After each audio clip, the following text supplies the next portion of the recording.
All right, ladies and gentlemen, my name is Mr. Benjamin, and I'm the presidential candidate of the fictional Common Sense People's Party. Now, today, the 12th of June, is Democracy Day, and earlier, His Excellency Peter Obi gave a powerful Democracy Day speech, which has attracted millions of Nigerians and even other people across the globe. They are talking about how insightful the speech is. But before I go further on the speech, let's talk about M.K.O. Abiola, the man who is somewhat of a symbol of democracy in Nigeria. Many prominent Nigerians have compared the performance of OBI in the last elections to that of M.K.O. Abiola in 1993. Let's take a look at this short clip. Ethnicity was not an issue. He won in five out of the 7 states in the southeast, as at the time the election announcement was done.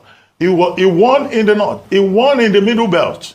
Okay, in fact, he even defeated Bashir Tofa in his own polling booth. Ruben, I was trying to draw your attention. So ethnicity was not an issue. Religion was not an issue. He defeated Tofa in Kano. Yes. Kano people did not want any tribe after that. Don't try it again.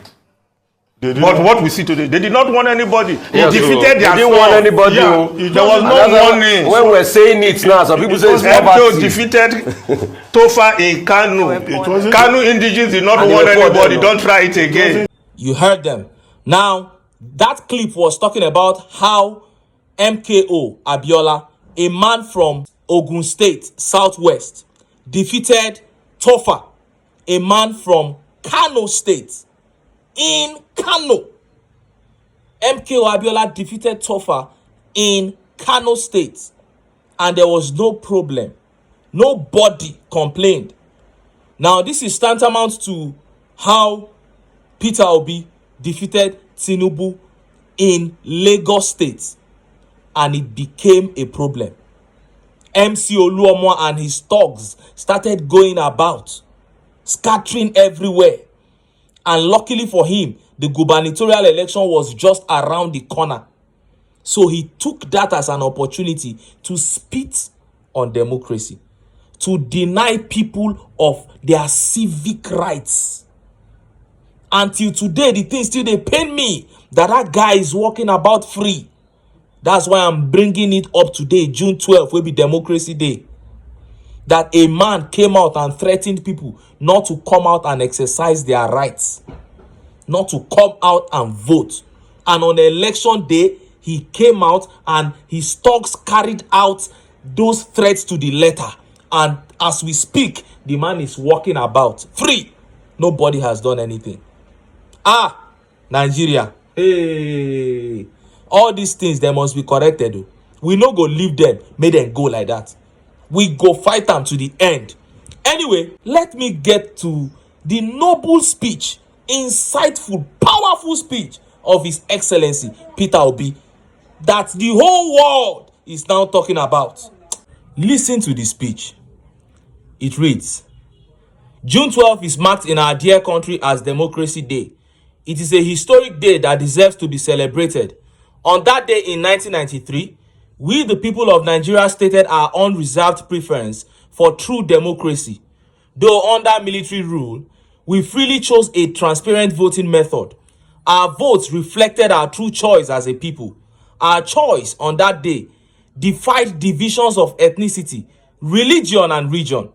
It is these qualities that added up to make June 12 special in our search for true democracy. Our collective choice of late Chief M.K.O. Abiola as a worthy leader for the nation was saluted by Nigerians and governments and people across the world. Therefore, June 12 underpins our long collective journey to nationhood as a true democracy. However, the current state of our politics tells a different story. Our democracy is deeply troubled, while our nation's destiny remains uncertain and precarious. We remain a nation in search of solutions to many basic problems. One of these is the search for a credible electoral system that will command the trust, confidence, and belief of all Nigerians, just like June 12 did. We should therefore use the commemoration of June 12 as an occasion to return to the true virtues of a truly democratic nation. We achieved that feat on June 12 in 1993. In the spirit of June 12, therefore, we need to emplace an electoral system that commands the trust of the people. This is in recognition of the tenets and core values of democracy, which rests on respect for the wishes of the people as expressed in their ballots. Above all, government must respect and protect the institutions of the democratic state by respecting the social contract with the people, by meeting their needs, obeying their wishes, and fulfilling the responsibilities of responsible governance as contained in the Constitution. A cardinal responsibility of government in this regard is respect for the rule of law. Regrettably, we are now in an era where these foundational pillars of democracy are undermined by prevalent impunity and pervasive violence and bloodletting. The trust deficit between the leaders and Nigerians continues to expand. The deficit of trust and efficiency in our last elections demonstrate this malady quite boldly.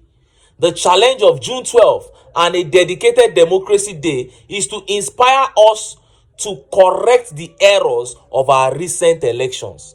This is the surest way to restore the confidence of our people in future of our nation and the promise of true democracy. I, however, urge us all not to lose faith in the inbuilt design of our democratic system to self-correct. Personally, I remain committed and convinced that a new Nigeria is possible. Our aspiration for a nation of equity, justice, security, and peace can hardly be utopia. We are a nation blessed richly with human and natural resources. What we lack are selfless leaders who are committed to national interest, sustainable development, and innovative thinking that offer every Nigerian, irrespective of ethnicity, religion, or social strata, the freedom of choice, of abode, and protection of lives, property, and other liberties. These aspirations are real and achievable, and I hereby reiterate my promise to Nigerians that we will not relent in our fight to bring about a leadership that will accord them the priority they deserve. Let me therefore, on behalf of Labour Party, LP, and the obedient movement across the globe, wish all Nigerians a happy Democracy Day. P.O. Oh! Wonderful. Wonderful. Wow. What a powerful speech by His Excellency Peter Obi. Now, dear Nigerians, let us ask ourselves, if we could conduct a free and fair election in 1993, why can't we in 2023? Wetin we go blame? TikTok? If we could put tribe and religion aside and vote for the best man on the ballot in 1993, wetin come dey worry us down for 2023? Who we go carry this blame give? iPhone 12 Pro Max? Na iPhone 12 Pro Max we go blame? I mean, if a Yoruba man won in Kano in 1993, free and fair, and there was no conflict thereafter, why did an Igbo man win in Lagos in 2023 and it snowballed into conflict? Who do we blame? Sheyi Vibes or Charles Inoje? Do we blame the gods? No! I share the views of Olarotimi. The gods are not to blame. Now you and I go amend our ways. Refuse to be pencils in the hands of the politicians. Say no to their super stories and resist bigotry, religious fanaticism. Only then can we conquer the common enemies. And what are the common enemies? Corruption, hunger, poverty, insecurity, unemployment. Now every day, now they talk this thing. Anyway, until then, make I still enter town. Make I go get some ogbonge political news wey una go like. Why? Because of una. Now I dey here. So, don't go away.